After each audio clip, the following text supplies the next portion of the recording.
இயேசு கிறிஸ்து ஒரு ஜாதிக்கோ ஒரு சாதிக்கோ ஒரு மதத்துக்கோ ஒரு பிரிவுக்கோ சேர்ந்தவர் அல்ல.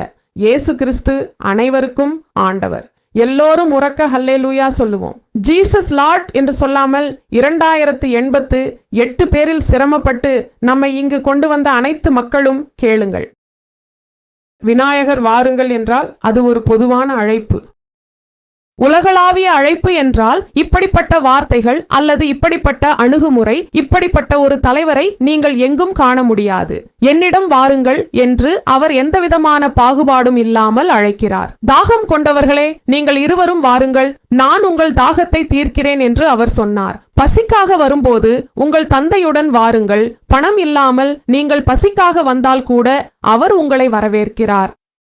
பாவம் இருந்தாலும் வாருங்கள் என்று அவர் அழைக்கிறார். வாருங்கள், நாம் உங்கள் பிரச்சனையை பேசிக்கொள்வோம். உங்கள் பாவங்கள் இரத்தம் போல சிவப்பாக இருந்தாலும் அவை ஆட்டின் பஞ்சு போல வெள்ளையாக நான் மாற்றுவேன். பனிக்கட்டியை விடவும் வெள்ளையாக மாற்றுவேன்.